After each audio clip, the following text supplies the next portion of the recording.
Le conflit entre la Palestine et l'Israël est tout aussi vieux comme le monde, sauf que depuis le 7 octobre dernier, on assiste à une résurgence, n'est-ce pas, d'obstacles de ce côté. Il y a des bombardements d'un côté, mais également des tueries de l'autre. Les morts ne se comptent plus, tout comme les déplacés. Mais à chaque fois, il y a un nom qui revient sur la table, celui de l'Égypte.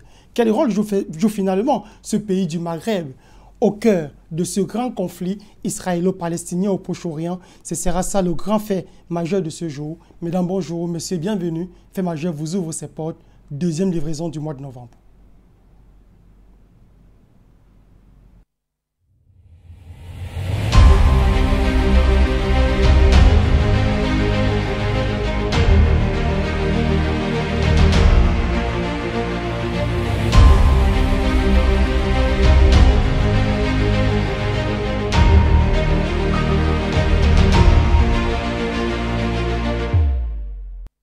Une fois de plus, bonsoir et bienvenue. C'est toujours un plaisir de vous savoir en direct de la 96.3, mais aussi de For You Media Africa. Si vous nous suivez en direct de nos différentes plateformes, c'est un honneur de vous savoir si nombreux. Nos rubriques sont restées les mêmes. Cahier d'histoire restera une exclusivité d'Ali Dakwechou qui allait fouiller dans l'histoire de cette guerre entre l'Israël et la Palestine pour nous concocter quelque chose d'historique qui à chaque fois fait intervenir le nom de l'Égypte. Vous aurez également la révélation qui sera faite même par une des voix qui nous viendra de la forêt sacrée. Arrêt Image restera fidèle à son approche, celle de nous faire sortir à chaque fois avec une note colorée sur le plateau. Le credo aussi est resté le même, enquêter, informer et surtout débattre. Parlant justement de débat, ils ont juré de servir l'Afrique et toujours l'Afrique. On commence par notre consultant de tout temps et de tous les temps, Abdulaziz Konaté. Bonsoir et bienvenue. Bonsoir, monsieur Change Mohamed. Bonsoir, compagnonnistes d'en face que je vais vous laisser le soin de présenter et qu'on ne présente d'ailleurs plus. Bonsoir à l'équipe technique. C'est un plaisir à nouveau de vous retrouver sur ce qui nous avait déjà un peu manqué, fait majeur. Fait majeur vous a manqué? Ça nous a cruellement manqué. Revisiter comme ça toujours un peu l'actualité africaine sur le petit détail qui a qui a pu souvent échapper l'actualité au courant de la semaine. C'est un plaisir à nouveau d'être avec vous et je salue vos nombreux téléspectateurs et merci de l'amitié que vous me faites. Comme ils sont très nombreux à vous retrouver et aussi parmi nos téléspectateurs et téléspectatrices, lui aussi, il est forcément heureux de chausser ses crampons pour revenir dans Fait majeur. Ça commençait un peu à le manquer certainement. Dr Ahmed Sango, politologue mais également internationaliste. Bonsoir et bienvenue. Bonsoir, Mohamed Change. Je suis vraiment ravigoté de renouer avec ce programme panafricain qui nous manquait déjà beaucoup de temps. C'est un plaisir d'être là parce que c'est un fait vraiment qui mettait sur la table les problématiques majeures, comme son nom l'indique. Donc, lorsque vous l'avez ramené dans le cadre des programmes de cette télévision panafricaniste, c'était un soulagement pour nous. Je vais également dire bonsoir à mon copanéliste président Konaté, avec qui j'ai le plaisir de partager cette émission. C'est un combattant de tous les temps. Je ne vais pas également manquer de transmettre mes civilités à la galaxie panafricaniste que j'ai le plaisir de retrouver encore ce soir. Eh bien, une fois que vous avez vu ces deux visages, sachez que le décor est planté pour repartir du côté de la régie et dérouler le cahier d'histoire.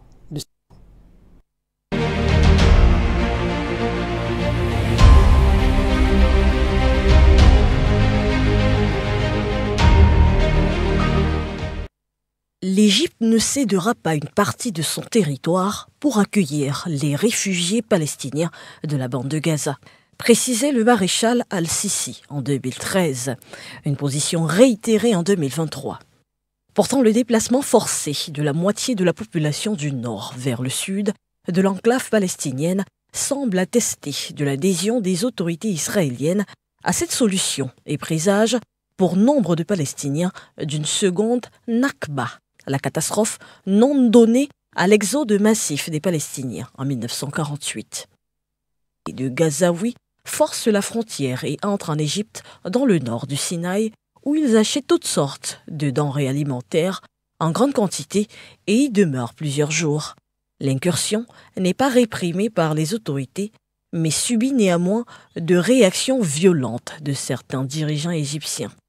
À cela s'ajoute le développement redoublé à partir de 2006 d'un réseau tentaculaire du tunnel entre la bande de Gaza et le nord du Sinaï, générant une véritable économie des tunnels. En ce moment, on est donc en droit de se demander si le Sinaï n'est pas sous contrôle israélien suite à la guerre de 1967. L'actuel régime égyptien présente ce lien de causalité de manière explicite en exigeant du parti islamiste palestinien sa coopération dans la lutte contre le terrorisme. Depuis lors, la région du Sinaï est représentée comme un terrain propice à la prolifération des groupuscules islamiques contre les pouvoirs égyptiens. On leur a d'ailleurs attribué le rôle de catalyseur dans la destitution en 2011 du président Hosni Moubarak. Si la zone n'est pas toujours accessible, certaines ONG estiment que les civils y subissent parfois des exactions. En juillet 2013 et avril 2018, la création d'une zone tampon avait engendré des arrestations arbitraires et assassinats.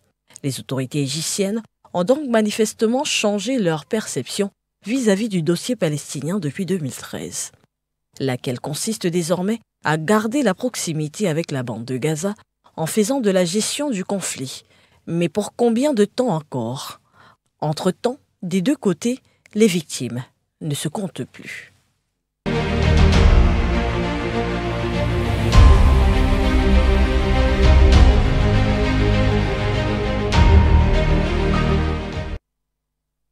Merci infiniment à vous, l'incorrigible Alida Kwetchou, qui, comme de coutume, a planté encore le décor ce jour. Docteur Ahmed Sango, on va ouvrir par vous, vous qui êtes internationaliste. Dans ce cahier d'histoire tel que tracé par Alida Kwetchou, est-ce qu'il y a une date qui vous a captivé? C'est laquelle? Oui, il y a plusieurs dates qu'elle a eu à évoquer, mais fondamentalement, la date de elle a parlé de la date de 1947. 47 d'abord, avant d'arriver à 67. Exactement. Il y a d'abord 47, parce que je préfère commencer par là, pour essayer d'expliquer le rôle que l'Égypte peut, ou alors pour comprendre le rôle que l'Égypte peut jouer dans ce conflit israélo-palestinien. La date de 47, c'est quelle date? C'est la date qui a été, n'est-ce pas, ici fixée par une résolution des Nations Unies qui a créé cette bande qu'on appelle la bande de Gaza aujourd'hui. C'est une zone, un territoire qui a été créé par une résolution des Nations Unies en 1947 et qui faisait donc de ce territoire-là une sorte, n'est-ce pas, de division du mandat britannico-palestinien. Parce qu'il faut dire que la Grande-Bretagne a été le pays qui a colonisé la Palestine. Donc, à cette date-là, donc, les Nations Unies ont pris une résolution qui consistait à diviser ce territoire-là, où on a pris 55%, on a cédé à la population juive, c'est-à-dire à l'État juif. On a créé Jérusalem comme étant un État qui devait respecter un statut international, c'est-à-dire qu'il ne devait appartenir à personne.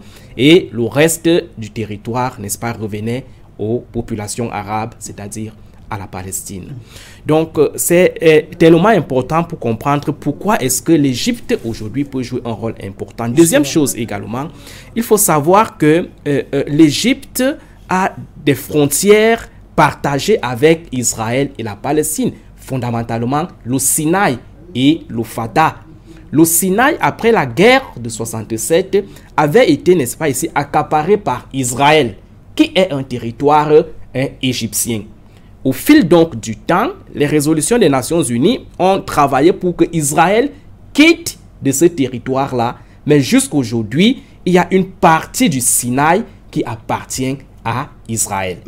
Donc, en tant que tel, aujourd'hui, l'Égypte est le seul territoire qui peut actuellement accueillir les réfugiés qui sont chassés par les Israéliens du côté de la Palestine pour les accueillir au niveau de l'Égypte. Parce qu'il n'y a pas un autre endroit où ces réfugiés, ces Palestiniens peuvent partir. Donc, l'Égypte joue un rôle central en termes de territorialité sur cette zone-là, où aujourd'hui, il n'y a que ce pays-là qui peut jouer un rôle important en termes de médiation, comme en termes, n'est-ce pas, ici, de facilitation de paix. Très bien. Abdulaziz Konaté, vous qui êtes par ailleurs aussi leader de la société civile et aussi acteur politique, est-ce que vous avez l'impression, comme politique, que l'Égypte joue franc jeu? L'Égypte joue franc jeu. C'est une question mitigée. Comment est-ce que vous appréciez, je pose la question autrement. Comment est-ce que vous appréciez l'attitude ou bien le comportement de l'Égypte? Est-ce que vous avez l'impression que l'Égypte a conscience du rôle central qui est le sien dans ce conflit russe? Bien évidemment, puisqu'il s'agit là d'une question de territorialité. Vous savez, les questions liées justement au problème de territoire ne sont pas nouveaux. Tous les États les connaissent, que ce soit en Afrique, que ce soit dans l'Afrique ou alors même du côté de l'Occident. Il y a un problème ici de conflits territoriaux qu'il y a effectivement entre ce qui veut être imposé à l'Égypte et ce qui lui revient de droit depuis exactement 1979, après le traité de paix israélo-égyptien. D'abord, qu'est-ce qu'on veut imposer à l'Égypte? Ce qu'on veut imposer à l'Égypte au jour d'aujourd'hui, c'est justement de pouvoir reverser une partie ou la moitié de la population palestinienne du côté du Sinaï. Sinaï qui est une des zones délaissées par l'État égyptien lui-même, ne l'oublions pas, et qui a d'ailleurs entre 2013 et 2018-19 quasiment sur des rapports de Human Rights Watch, de l'ONU et autres, indexé justement l'État égyptien compte tenu des exactions qu'il menait au travers des populations du Sinaï de ce côté-là. Il y a eu des massacres, il y a eu beaucoup de choses qui se sont faites de ce côté-là, jusqu'ici, dont les rapports qui ont été produits n'ont pas donné de suite.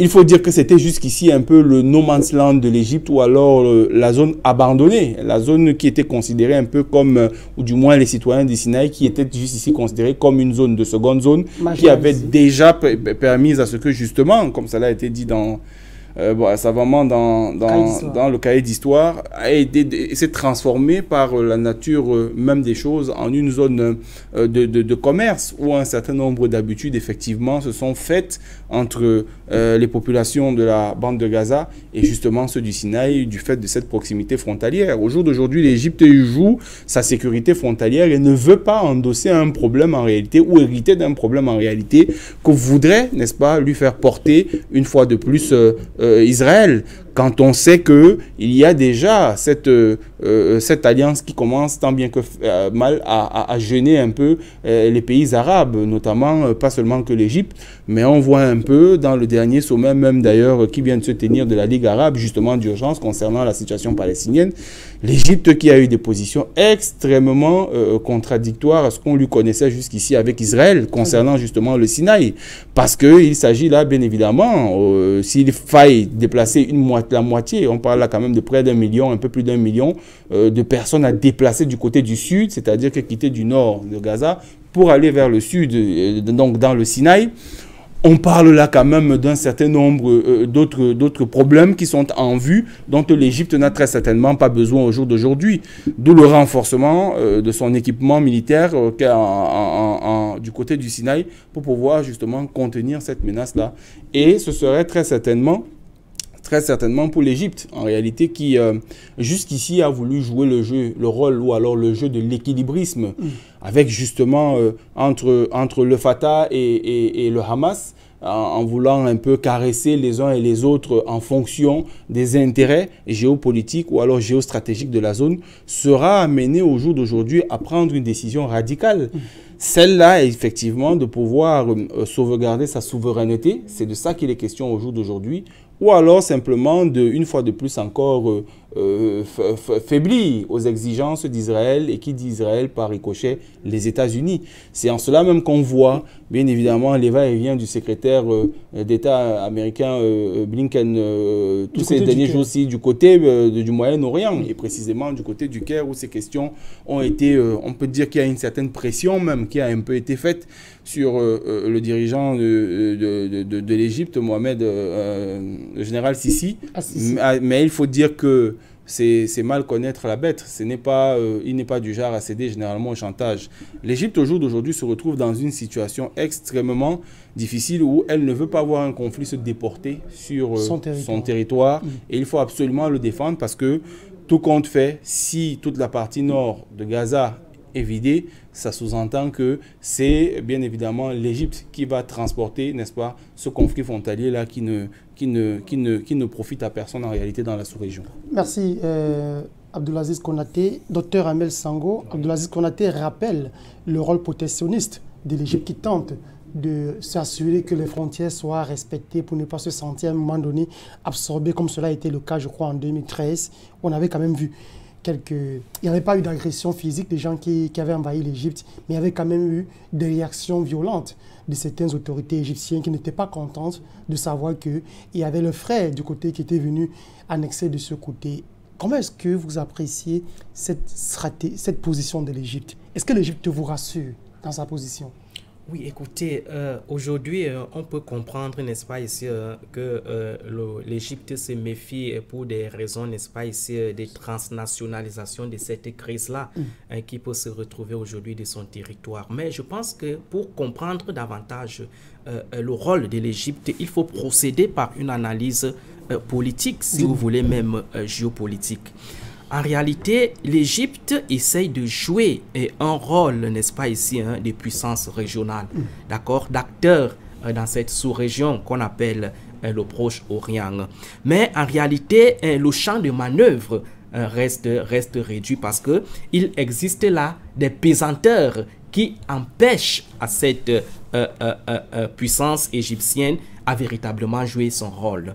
La première pesanteur, c'est quoi? C'est que il faut reconnaître que l'Égypte est le tout premier pays arabe à reconnaître de manière officielle l'État israélien en 1979. Okay. Lorsque vous voyez la configuration, n'est-ce pas, de la Ligue arabe et même certaines puissances au niveau international, l'Égypte a eu ce courage de reconnaître Israël comme un État à part entière. Ça, c'est de un. De deux, l'Égypte est aujourd'hui pris dans une sorte de taux, ok, où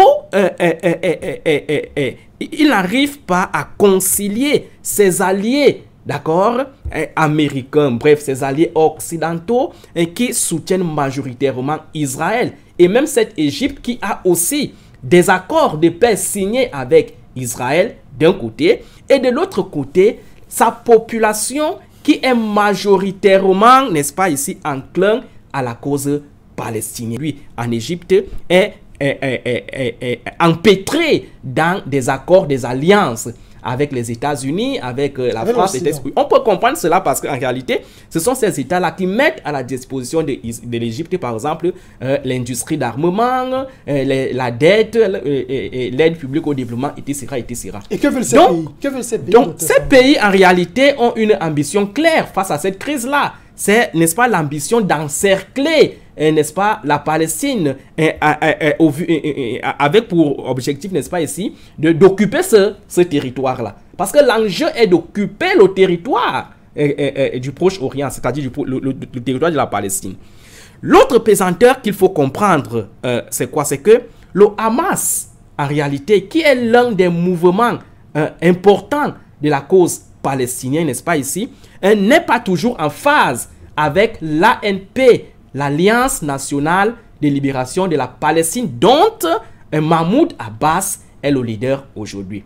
Les deux mouvements se revendiquent de la cause palestinienne, mais ne parlent pas avec unanimité et univocité. Si dans une moindre mesure, l'Égypte peut avoir une certaine sympathie et une certaine reconnaissance de l'ANP, de l'autorité de la Palestine, l'ANP, l'Égypte se méfie en revanche du Hamas qu'il considère non seulement comme un mouvement terroriste, mais aussi et surtout comme un allié des frères musulmans dans le territoire de l'Égypte. Parce qu'il faut rappeler que Al-Sisi est arrivé au pouvoir par un coup d'État en 2013 contre un gouvernement qui était démocratiquement élu et qui était porté par le feu Morsi, qui n'était rien d'autre que le leader des frères musulmans. Donc aujourd'hui, accepter que les Palestiniens viennent en Égypte, ou alors que les populations qui habitent majoritairement le Hamas se déportent du côté de l'Égypte,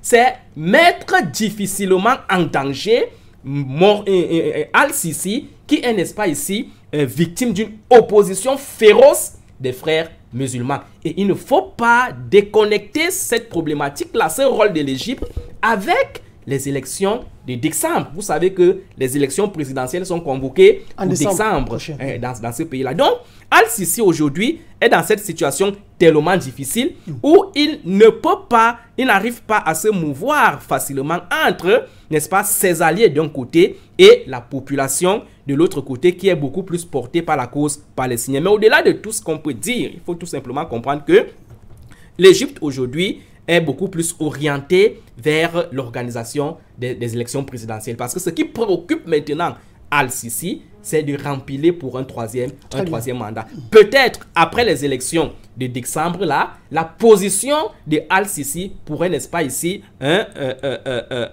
changer, voir dans quelle mesure il pourra, n'est-ce pas ici, offrir ne serait-ce que son territoire pour le passage de l'aide humanitaire. Parce que c'est le seul passage aujourd'hui que la communauté internationale peut utiliser pour faire parvenir les denrées alimentaires à cette population qui est totalement coupée du reste du monde. Lorsqu'on écoute Dr Ahmed Sango, Abdelaziz Konaté, on est tenté de dire que l'Égypte est peut-être entre le marteau et l'enclume. Parce que l'Égypte a d'un côté des divisions internes au niveau des leaders palestiniens, s'il faut le présenter ainsi, et de l'autre, l'Occident qui donne tout et qui évidemment aussi attend tout. Oui, et c'est très important savoir ce que le docteur Sango vient de savamment bien dérouler. C'est le fait que le général Al-Sisi sait précisément à qui il doit justement son fauteuil présidentiel du côté de l'Égypte. Il le sait, il n'est pas totalement aussi sénile que cela. Il sait très bien que c'est grâce aux États-Unis et éventuellement à Israël que le coup d'État, le coup de force, il faut le dire ainsi, qui a pu le porter à la tête du pays, a connu un franc succès et n'a d'ailleurs pas connu d'objection parce qu'effectivement, Israël voyait mal des frères musulmans à la porte, justement, aux portes d'Israël, de la maison, venir siéger et devenir donc par conséquent, n'est-ce pas, le véritable porteur d'une menace pour sa sécurité. Parce qu'il s'agit toujours de ça pour Israël en réalité, c'est de mettre toujours l'aspect de la sécurité en avant, comme si en réalité c'était véritablement cet Israël-là qui était menacé. Mais en réalité, mais dans les faits, quand on mène des investigations, on se rend quand même compte que c'est quelque part un peu Israël elle-même qui cherche ses problèmes. Du fait justement de l'expansion de ces colonies qui, comme on l'a rappelé si bien, depuis le programme qui avait été tenu à la création de l'État d'Israël en 1947, où il y avait eu ce partage du territoire de 60-40%, quand on voit la configuration aujourd'hui de la bande de Gaza, on est sensiblement à peine 10% pour l'autorité palestinienne. Vous voyez qu'on a très vite fait. Et il y a une image illustrative qui récemment est passée la dernière Assemblée générale de l'ONU. Vous aviez Mahmoud Abbas qui présentait la carte de 47, celle de 67 et il vous montrait celle d'aujourd'hui. Pour que vous voyez la taille de comment est-ce que les 40% se sont réduits. On est pratiquement à peine à 10% du territoire. Du fait justement de cette opacité de la part d'Israël à vouloir totalement, n'est-ce pas, récupérer. En fait, ce projet est nourri depuis toujours par les ultra-orthodoxes d'aller jusqu'au fleuve de Jordanie, jusqu'au fleuve au Jourdain, jusqu'au Jourdain. En fait, de conquérir ou alors d'établir le territoire israélien jusqu'au fleuve du Jourdain. Ça, c'est ce qui est nourri par justement les sionistes, les ultra-orthodoxes qui sont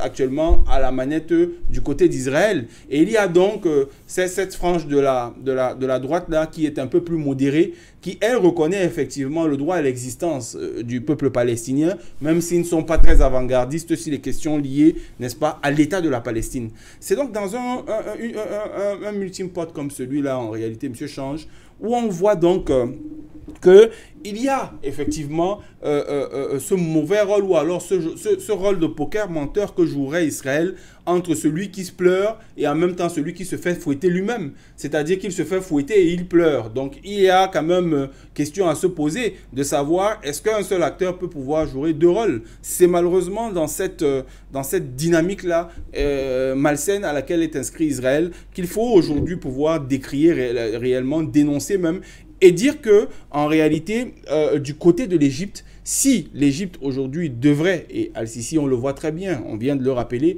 au travers bien évidemment des élections qui sont en décembre, et du fait de ce que justement un certain nombre de positions qu'il pourrait prendre, si elles sont trop dures, pourrait jouer en défaveur, parce qu'on voit très bien que de plus en plus, il y a ce vent de la ferveur populaire qui fait que les populations aujourd'hui dans les différents pays, pour un peu, peuvent descendre comme ça, se réunir et descendre et assaillir comme ça des sièges des institutions et même renverser des pouvoirs. D'ailleurs, le fameux printemps arabe est encore assez frais dans les mémoires des uns et des autres. Surtout qu'il se dit, et Ali Dalla a rappelé dans son cahier d'histoire, que certains éléments seraient partis du Sinaï.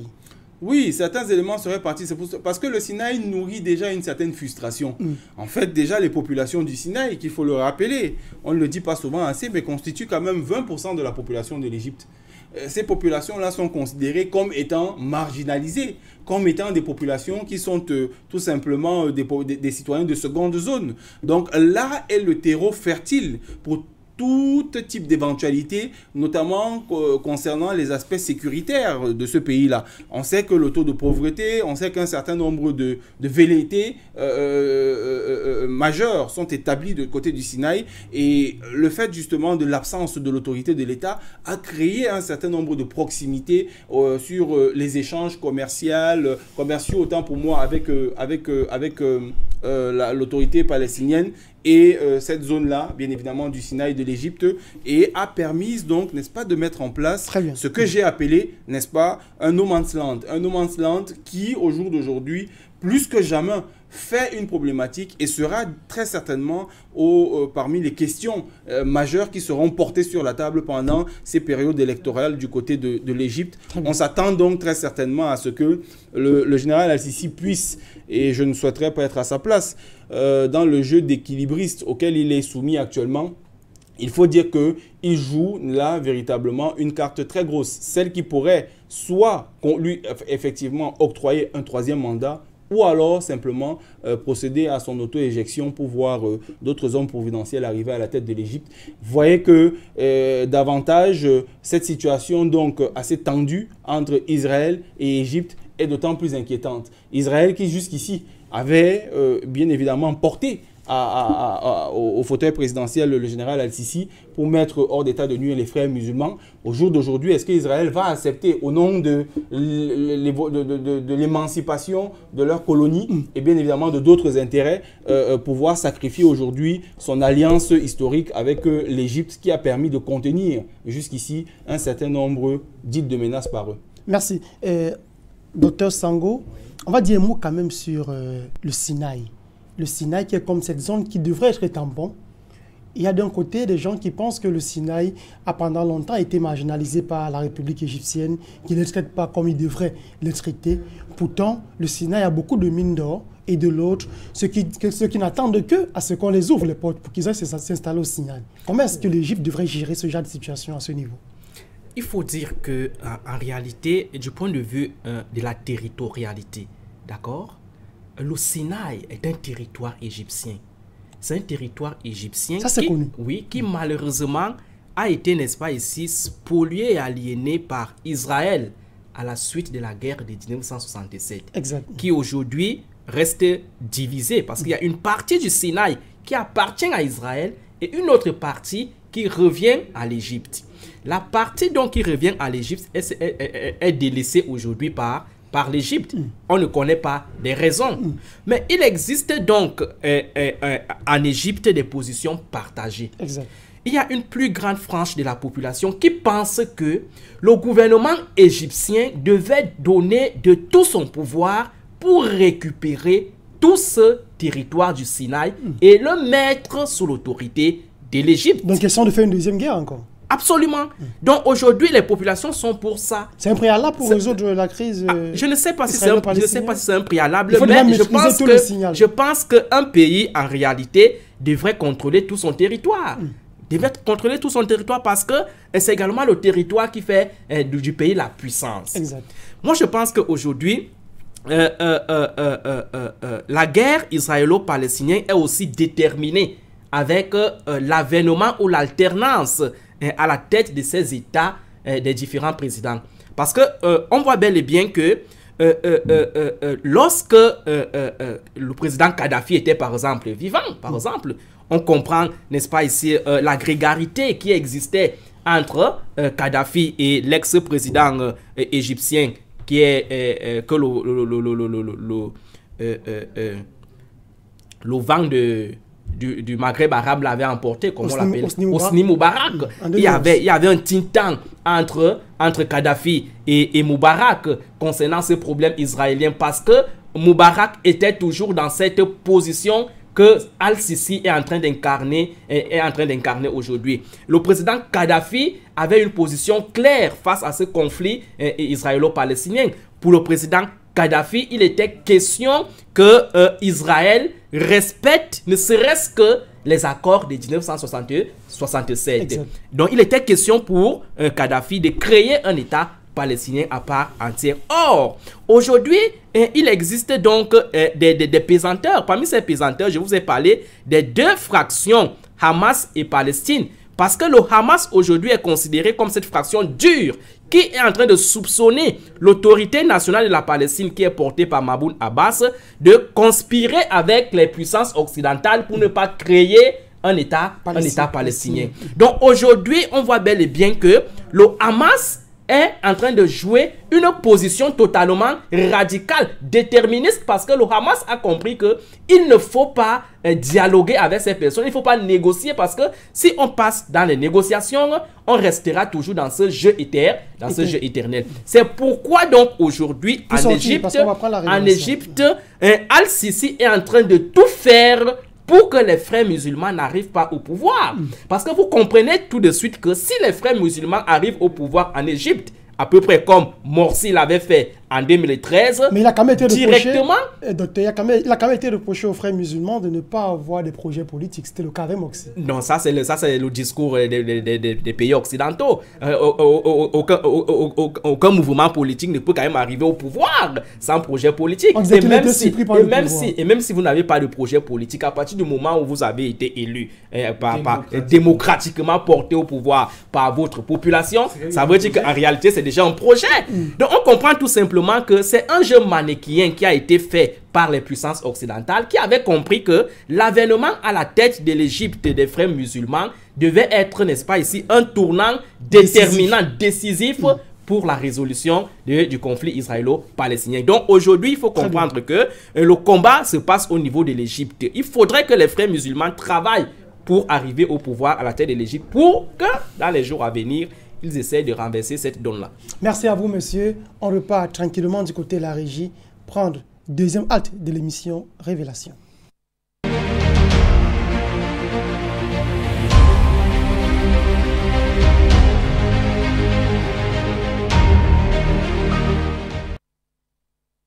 Eh bien, si vous nous retrouvez à l'instant, vous n'avez pas encore raté grand-chose. Nous ne sommes qu'à la deuxième partie de votre émission de ce jour, Abdelaziz Konaté, Révélation.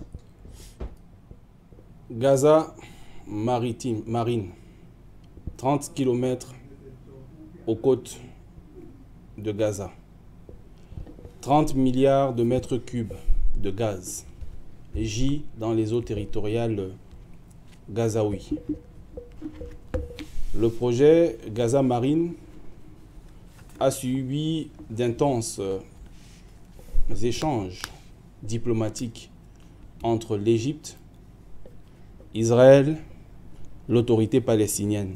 Sous la pression des États-Unis, il y a à peu près de 2 à 3 ans de cela que cela dure. Doit-on comprendre que la pression au jour d'aujourd'hui d'Israël de demander à la bande de Gaza, au peuple gazaoui, de déplacer près d'1 million de personnes vers le sud, notamment du côté de l'Égypte, serait en réalité un plan macabre dans lequel serait sous-jacent simplement des intérêts économiques. Oui, il s'agit des intérêts économiques, malheureusement une fois de plus. La guerre russo-ukrainienne ne fait pas que des heureux élus en termes de rente, mais elle fait aussi beaucoup de malheureux. Elle fait couler aussi beaucoup de sang, et notamment crée beaucoup de conflits. L'Europe, une fois de plus, oui, cette Europe, là, de ne pas pouvoir trouver des marchés véritablement lucratifs, tels que cela se faisait avec la Russie, là, de se faire, on serait tenté de dire, escroquer par les États-Unis, a donc décidé, alors que jusqu'ici, c'est Israël qui bloquait le processus qui devait permettre justement à l'autorité palestinienne de pouvoir exploiter son gaz. Quand on parlait de près de 700 à 800 millions de dollars de retombées économiques pour le peuple gazaoui, qui devait permettre, n'est-ce pas, à l'autorité palestinienne de pouvoir enfin établir sa souveraineté économique, a été toujours jusqu'ici opposé à une fin de non-recevoir par Israël. Mais voilà que la guerre russo-ukrainienne est venue redéployer les cartes, justement économiques, et que ce projet a refait surface. Mais on est tenté de croire que Israël, comme à son habitude, avec la complicité des États-Unis, a préféré, au lieu de la carte de la diplomatie, utiliser la force, déplacer et couler le sang. Oui, les enfants sont en train de mourir à Gaza, simplement parce qu'on veut arracher au peuple israélien son droit à la souveraineté sur sa ressource naturelle. Bien qu'elle ait déjà été dépossédée de près de 80% à 90% de son territoire, les 10% restants, où la nature a bien voulu être généreuse justement envers ce peuple-là, frères et amis, une fois de plus encore, pour des intérêts économiques justement, il ne s'agit pas simplement que d'un vaste programme de colonisation, mais il s'agit effectivement de manière sous-jacente, en back-office, d'intérêts économiques. C'est tout simplement une histoire de gaz qui se fait. Et d'ailleurs, on a vu dans les récentes informations que Israël était en train de lancer l'installation d'un complexe gazier important qui devait commencer justement l'exploitation de ce gaz sur la bande de Gaza qui dort, n'est-ce pas, sur les côtes gazaouis. Voici une fois de plus encore le visage sombre de cet impérialisme, de cet Occident qui tente à vouloir tout le temps nous donner des leçons et qui lui-même ne se regarde pas au travers du miroir pour comprendre que en réalité, le rideau est tombé. Merci infiniment à vous. On va enchaîner rapidement, Dr Sango. Commentaire. On retient quand même 2 ou 3 choses. La première, c'est qu'il y a un enjeu économique qui est immense. Le deuxième, c'est qu'il y a à Mage une construction qui est annoncée d'un important gisement gazier de ce côté, diligenté par l'Occident, en mettant en avant l'Israël. La troisième chose qu'il faut retenir aussi, c'est que l'Israël choisit la force en tuant afin de déposséder la Palestine de 10% de son territoire qui lui reste aujourd'hui. Oui, c'est indubitable aujourd'hui que les enjeux, n'est-ce pas, de cette sous-région sont fondamentalement économiques. Vous savez que les puissances occidentales, lorsqu'elles décident d'intervenir quelque part, c'est parce qu'il y a des causes économiques, il y a les matières premières et les ressources naturelles. C'est ce qui est en train de nourrir les ambitions des puissances occidentales aujourd'hui. Pour eux ou bien pour elles, il n'est pas question que cette zone-là soit sous l'autorité de quelqu'un qui ne leur soit pas favorable, qui sera pas à leur contrôle. Donc, c'est ça le combat aujourd'hui. Et cette façon de faire-là est en train de poser, n'est-ce pas, ici, beaucoup de problèmes sur le plan de la gouvernementalité mondiale. Parce qu'on voit bel et bien qu'aujourd'hui, au nom des intérêts économiques, certaines puissances sur le plan international peuvent se donner le torse de violer le droit international et de commettre des crimes contre l'humanité sans toutefois être inquiétés. Parce qu'aujourd'hui, du point de vue de la réelle politique, il faut dire que ce que Israël est en train de faire aujourd'hui du côté du Hamas et de la bande de Gaza, c'est en quelque sorte du génocide. Moi, par exemple, j'ai vu circuler des photos où on a creusé des fosses communes et et où on enterrait, on jetait les Palestiniens en masse et on mettait le feu. C'est des choses qu'il faut dénoncer sur le plan des droits de l'homme. Autre chose également, il faut donc comprendre qu'aujourd'hui, il y a, n'est-ce pas ici, un risque de confrontation sous-régionale. Parce que déjà, on parlait ici de la transnationalisation de cette guerre. Elle a même déjà eu lieu. Parce qu'il ne faut pas toujours mettre de côté un pays comme l'Iran à travers le Hezbollah. Vous savez que le Hezbollah, c'est également un mouvement islamique qui est tellement enraciné du côté du Liban. Et le Liban qui reste, n'est-ce pas ici, frontalier tant à Israël, à la Palestine qu'au Liban. Donc aujourd'hui, il faut comprendre que l'objectif du Hezbollah, qui est majoritairement soutenu par un pays comme l'Iran, a un objectif fondamental: détruire l'État d'Israël. Et on a vu dernièrement comment l'Iran a, n'est-ce pas ici, soutenu officiellement certains attentats qui ont été portés par le Hezbollah. Donc l'objectif aujourd'hui, c'est quoi? C'est que en réalité, les puissances occidentales aujourd'hui sont en train de vouloir imposer dans une sous-région un acteur ou alors une puissance qui n'est pourtant pas reconnue du point de vue naturel. C'est ça qui fait problème aujourd'hui. Ce que nous pouvons donc dire pour sortir, c'est quoi? C'est qu'il faut sortir de la voie de la violence. Exact. La violence ne va pas résoudre ces problèmes-là.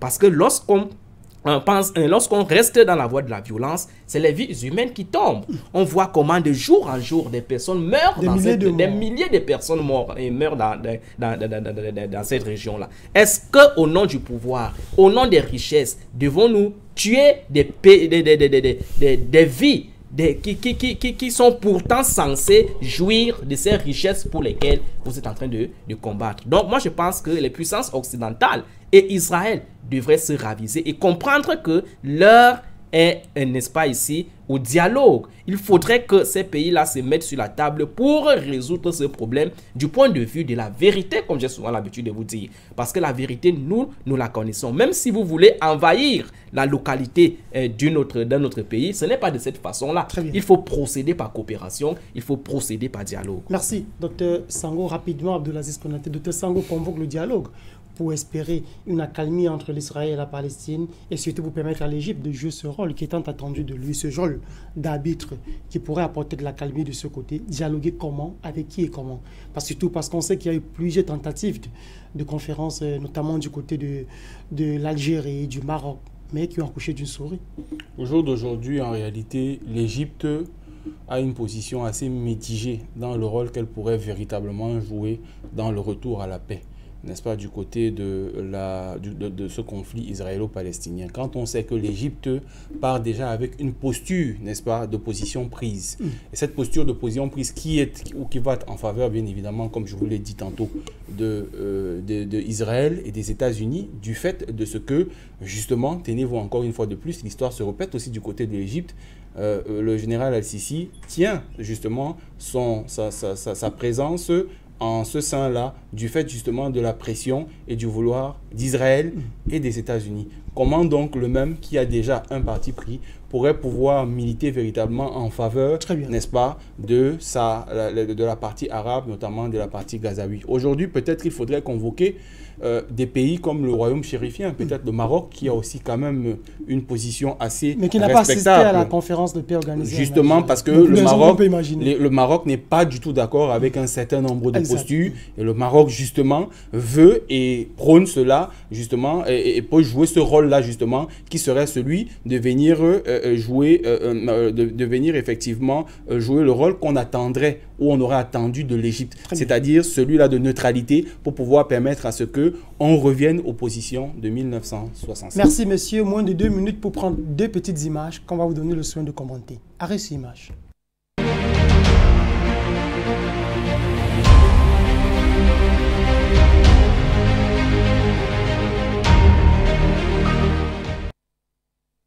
Toute première image.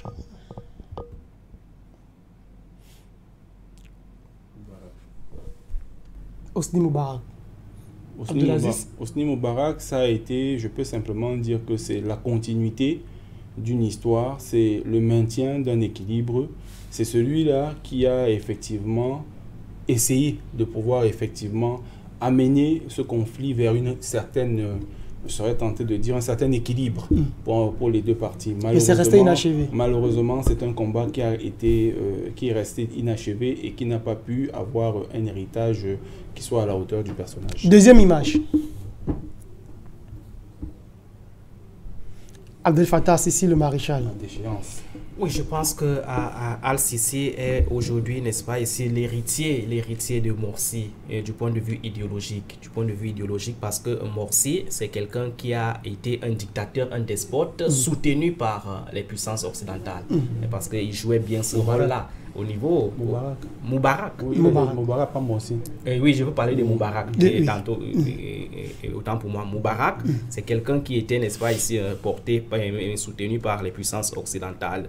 Et c'est ça qui fait toute la différence avec Kadhafi, qui était aussi, entre guillemets, un despote pour parler comme les puissances occidentales, mais un despote qui porter, n'est-ce pas, ici, les intérêts du continent africain. Donc, moi, je pense qu'aujourd'hui, Al-Sisi, aujourd'hui, on peut comprendre le rôle qu'il est en train de jouer. C'est un rôle qui s'inscrit dans la droite dynamique de ce que Morsi et de ce que Moubarak avait joué pendant son temps. C'est pour cela qu'il faut comprendre qu'en 2013, les puissances occidentales ont tout fait pour que Morsi, qui venait d'être élu démocratiquement, ne puisse même pas faire 2 ans à la tête de l'Égypte. On l'a tué, il est mort en prison et il n'a même pas reçu, n'est-ce pas, ici, ne serait-ce que les honneurs des obsèques nationales. Vraiment, c'est terrible. Merci monsieur, merci Abdelaziz Konaté, merci docteur Amel Sango. C'est ce que nous pouvions dire concernant la situation au Proche-Orient et surtout le rôle principal qui est toujours reconnu ou alors demandé à l'Égypte. Demain, s'il plaît à Dieu, on restera du côté du Maghreb pour rendre hommage. On aurait dû le faire aujourd'hui, mais c'était compliqué compte tenu des contraintes du temps. À l'Algérie, on le sait, c'était un 1er novembre que le peuple algérien avait mené des guerres civiles féroces pour se libérer du colonialisme français. Si tout est bon, demain, on en parlera de manière majeure. Merci, mesdames. Bonsoir, messieurs. C'était un honneur d'être en votre compagnie.